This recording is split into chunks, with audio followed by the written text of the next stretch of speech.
एक साधु और रानी की कहानी, कैसे रानी ने साधु से अपनी प्यास बुझाई। तो चलिए दोस्तों, जानते हैं इस कहानी में। किसी समय में एक राज्य था। सूरजगढ़ सुरजना गढ़ की रानी वसुधा अपनी अनुपम सुंदरता और बुद्धिमत्ता के लिए विख्यात थी। राजा विक्रमसेन युद्धों और राजनीति में उलझे रहते, जिससे रानी के मन में एक अधूरी चाहत जन्म लेती। वन के सुदूर कोने में एक सिद्ध महायोगी वीरेशानंद तपस्यारत थे। उनकी ख्याति दूर दूर तक फैली थी कि उन्होंने सांसारिक मोह का त्याग कर दिया है। एक दिन राजमहल में भव्य आयोजन हुआ, जिसमें महायोगी को भी आमंत्रित किया गया। जैसे ही वे सभा में आए, उनकी तेजस्विता ने सभी को मोहित कर लिया। रानी वसुधा की दृष्टि जब उन पर पड़ी, तो वह ठिठक गईं। उनके भीतर कुछ अजीब सा स्पंदन उठा, एक अनकही तड़प जो पहले कभी नहीं जगी थी। रात्रि के अंधकार में रानी की बेचैनी बढ़ती गई। अंततः अपने भीतर उठे भावों से हार कर वह चुपचाप महायोगी के कक्ष की ओर बढ़ चली। कांपते हाथों से द्वार पर दस्तक दी। साधु का ध्यान भंग हुआ। उन्होंने पूछा, कौन?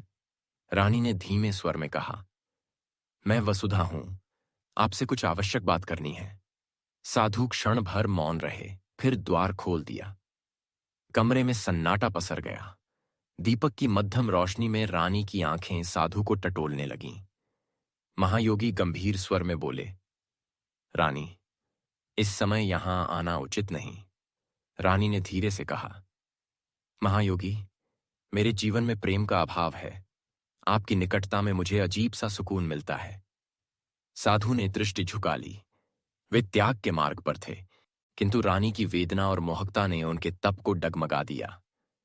रानी ने आगे बढ़कर उनका हाथ थाम लिया। साधु ने इस स्पर्श को पहले कभी अनुभव नहीं किया था। उनका मन एक द्वंद्व में उलझ गया।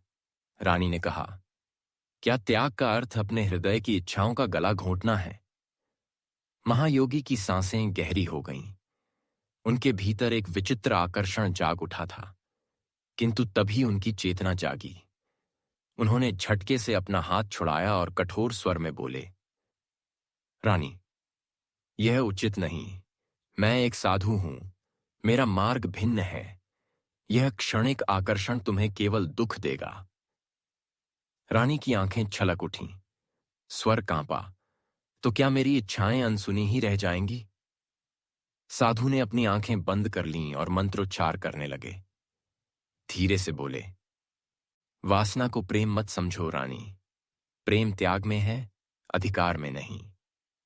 रानी कुछ पल खड़ी रहीं, फिर धीरे धीरे पीछे हटीं और बाहर निकल गईं। उस रात वह बहुत रोईं, लेकिन जब भोर हुई तो वह स्वयं को बदला हुआ महसूस करने लगीं। उन्होंने समझ लिया था कि वासना क्षणिक होती है, लेकिन प्रेम त्याग और सम्मान से पूर्ण होता है। महायोगी ने अपने तप को और कठोर कर लिया और कुछ ही दिनों में महल छोड़ दिया। रानी ने भी स्वयं को प्रजा की सेवा में समर्पित कर दिया। वासना की परीक्षा समाप्त हो चुकी थी और संयम के रूप में प्रेम ने विजय प्राप्त कर ली थी। यह कथा हमें यह सिखाती है कि वासना क्षणिक होती है, लेकिन त्याग और संयम से ही सच्चे प्रेम की अनुभूति होती है। आकर्षण स्वाभाविक है, लेकिन इसे प्रेम समझना सबसे बड़ी भूल होती है।